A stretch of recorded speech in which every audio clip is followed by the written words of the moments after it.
திருச்சிற்றம்பலம். அடியார்களுடைய வணங்கிறேன். நம்ம சிவபோகஸ்தானம் பார்த்துட்ருக்கோம். அதில் 7வது பாடல். இருள் உதய நீக்கும் இரவியை போல் என் அருள் உதய நன்றாய் அருளே.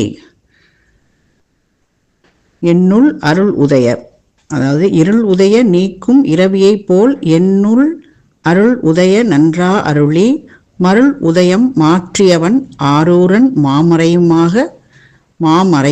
ஆகமும் சாற்றிய ஞானப்பிரகாசன். இன்னொரு பாட்டில் படிக்கிறேன். இருள் உதய நீக்கும் இரவியை போல் என்னுள் அருள் உதய நன்றாய் அருளி மருள் உதய மாற்றியவன் ஆரூரன் மாமறையும் ஆகமும் சாற்றிய ஞானப்பிரகாசன். இதோட பொழிப்புரை என்னன்னா, ஒளி தோற்றத்தை தந்து இருள் உதயம் நீக்கி, அதாவது இரவினா இது சூரியன், அந்த மாதிரி இருள் தோட்டத்தினை போக்கும் ஞாயிற்றை போல எனது உள்ளத்திலே அருள் தோட்டத்தினை குறைவர கொடுத்து மருள் தோட்டத்தை துடைத்தருளியவர். மருளை நீக்கி அருள் தோட்டத்தை கொடுத்து உள்ளத்தில் இருட்டை போக்கி ஞாயிறு மாதிரி என்னைய அருளியவர். திருவாரூரின் கண் எழுந்தருளியிருப்பவரும் பெரிய வேத ஆகமங்களை ஐயமர உணர்த்தியவருமாகிய ஞானப்பிரகாச குறவர்.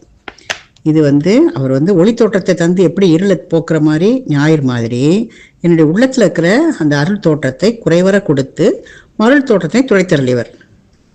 அப்போ மருளை நீக்கி அருளை கொடுத்தவர். இவர் யார்? திருவாரூர் கண் எழுந்தருளியிருப்பவரும் பெரிய வேதாகங்களை ஐயமர உணர்த்தியமாகிய ஞானப்பிரகாச குறவர் அப்படின்னாரு தான் இதோட பொழிப்பு. இது நுட்பமாக பார்த்தா, அந்த பொருட்கட்போந்த அடைக்கேற்ற அடை ஓம அது பொருட்கட்போந்த அந்த அடைக்கிறது அடை ஓமாக சொல்கிறாங்க, அதை விட்டுருங்க. அதாவது ஒளி தோன்றிய விடத்து இருள் தோன்றாது.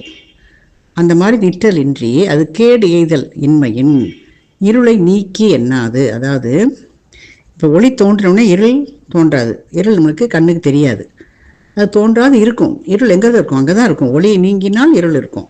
அப்போ ஒளி தோன்றிய பொழுது இருள் தோன்றாது நிற்றல், அவ்வளோதான். இது தோன்றியது, அது தோன்றாது நிற்கிது. அப்போ அது கேடு இருள் இல்லை. அதாவது இருள் அழிஞ்சு போச்சு, புதுசாக ஒரு இருள் வருமா கொஞ்ச நேரம் கழிச்சு ஒளி போனோடனே, அப்படி கிடையாது. இருள் என்றைக்குமே இருளாக தான் இருக்கும். ஒளி வந்தோடனே இந்த இருள் தோன்றாது நம்மளுக்கு நிற்கும். அந்த மாதிரி அது கேடு இதழ் இல்லாமல் இருக்கிறதுனால இருளை நீக்கின்னு சொல்லாமல் இருள் உதய நீக்கின்னு சொல்கிறாரு. அதுதான் அந்த வார்த்தையை இப்படி உபயோகப்படுத்துகிறாரு. அதுபோல் அருள் தோற்றம் கேட்டன் மாத்திரையால் சிறிதுண்டாய துணையானே மருள் முற்றும் நீங்காது. அதுபோல் அருள் தோற்றத்தை நம்ம கேட்ட மாத்திரத்தில் உடனே என்ன ஆகும்? அது சிறிதுண்டாய அந்த துணையினால் மருள் முற்றும் நீங்காது. அப்போ சிந்தித்தல் தெளிதல்கள்லாம் செஞ்சாதான் அந்த மிக்கு விளங்கிய வழியே அது முற்றும் நீங்கும்.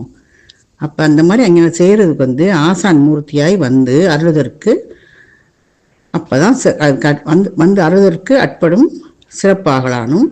அப்போ தான் என்ன ஆகும்? அந்த மருள் கொஞ்சம் கொஞ்சமாக நீங்கி சுத்தமாக இதாகும். அருள் உதய நன்றாய் அருளி மருள் உதயம் மாற்றி அப்படின்னு சொல்கிறார். அதனால தான் அப்படி சொல்கிறார். அருள் உதய நன்றாய் அருளி அருள் உதயம் மாற்றி அவன் அப்படின்னு சொல்கிறாரு. அதுக்காக அந்த வார்த்தையை அப்படி உபயோகப்படுத்துகிறாரு. மருள்ங்கிறது பொருளவற்றை பொருளென உணரும் மயக்க உணர்வு தான் மருள்னு சொல்கிறோம். அது என்ன செய்யுது? ஆணவமலம் காரணமாக இந்த சகலாவத்தையில் நம்மளுக்கு நிகழ்கிறது. எது? மருள் நிகழ்கிறது. அந்த வாதனையை ஞானம் வாயிலாகவும் அப்புறம் சிவத்தை உணர்ந்து அதில் அழுந்துங்காரும் அது யான் எனது என்னும் பகுப்பினை செய்யும். நம்ம சிவத்தை உணர்ந்து அதில் அழுந்தோம்னா அப்போ தான் நம்ம யார், என்னது என்ன அப்படி நம்ம அந்த பகுப்பெல்லாம் தெரியும். அதை முற்ற நீக்கினார் தான் சிவத்தில் அழுந்தி நிற்கும் நிலையினை அருளினார் அப்படின்னு சொல்லி ஆகுது. அதை முற்ற நீக்கினார் அப்படின்னு சொல்கிறது எது சொல்கிறாங்கன்னா, சிவத்தில் அலங்கி நிற்கும் நிலையை அருளினார் அப்படின்னு சொல்கிறதுக்காக தான் அப்படி சொல்கிறாரு.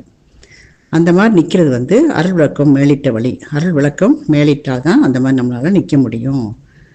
மாமறையும் மாகவும் சாட்டியவர்ன்றது நூல்களால் பொருந்து மாற்றாலும் சிந்திப்பித்து அவர் சிந்திக்க வைப்பார் அப்படின்னு சொல்லி தெளிவித்தார் அப்படின்னு சொல்லி சொல்கிறார். அதாவது மாமறையும் ஆகவும் சாட்டியன்னு சொன்னது எதுக்குன்னா, நூல்களாலும் மற்றபடி பொருந்து மாற்றும் நம்மளை சிந்திப்பித்தும் தெளிவித்தும் அந்த மாதிரி செய்கிறாரு அப்படின்னு சொல்கிறாரு. அதாவது பாச நீக்கமும் அருள் விளக்கமும் ஆனந்த பேரும் அப்படிங்கிறது அந்த ஆசான் மூர்த்தியால் எய்தும் பயன். 3 அடுத்தடுத்து நடக்கும். பாச நீக்கமும் அருள் விளக்கமும் கூறியவாறு இதைத்தான் அப்படி சொல்லுகிறார் அப்படின்னு சொல்லி இந்த பாடலை சொல்கிறார். இந்த பாடல் கொஞ்சம் எளிமையாகத்தான் இருக்கிறது. திருச்சிற்றம்பலம்.